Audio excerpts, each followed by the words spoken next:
Sagafa makale Guya gonna Oromo gonni gafa Afrika gafa lanjoromo tikida wali gale gafa rabbabiya fardaf la fogale of tulabba qawwe samad fiidate goraden kakkale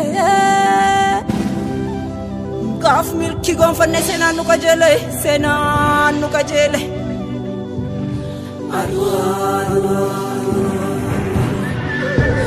gafa kunu sisiko an mali fi rafa kanna mutu geraru natti mali fafa asini taitu tikache abba mala warra ebof gachanan tora qabsise kufa jara dukkana dige Afrika baase ifa warra gabrumma cabse namo makase lafa himbeknen hana bartu kambektu sayadattu anu intala kushi adunya fu hangafa gafa lola dua samingi diksite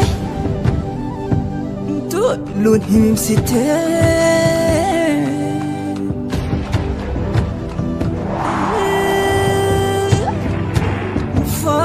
fila fodan da chegar girsite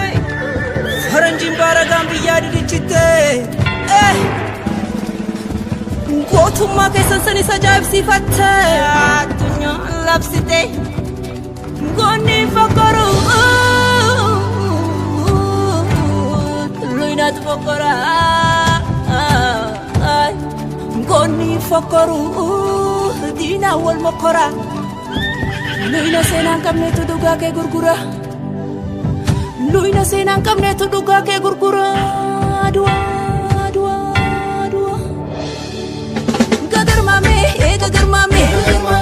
gagar mame wallo firayitun gagar mame kabaki badi han gagar mame bahadi haji tun gagar mame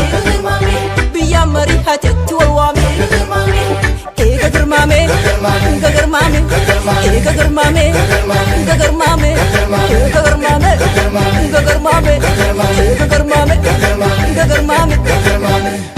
aduwa jab du utuwa takuma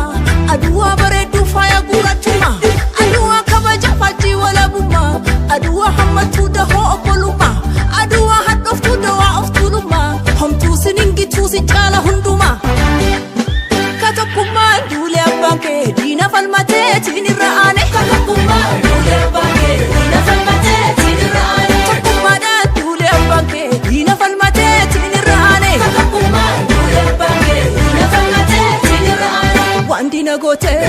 Afrika wambi aftate kani Afrika yo baru fete aduwa Afrika wandina gote wambi aftate kani Oromo kuno gambola katakuma dule abanke dina falmate tini raane katakuma dule abanke dina falmate tini raane katakuma da dule abanke dina falmate tini raane katakuma dule abanke dina falmate tini raane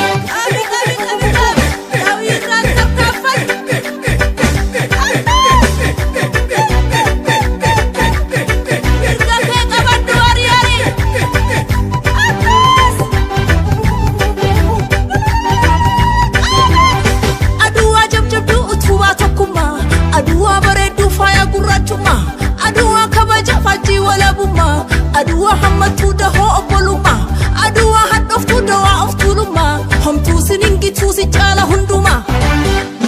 katakuma dule abanke dina falmate tini raane katakuma dule abanke dina falmate tini raane katakuma da dule abanke dina falmate tini raane katakuma dule abanke dina falmate tini raane wambina gote wambi aftate kani Afrika yo baru fete wandina gote wambi aftate kani Oromo nudu gambola katakuma dule abanke dina falmate tini raane katakuma dule abanke dina falmate tini raane katakuma da dule abanke dina falmate tini raane katakuma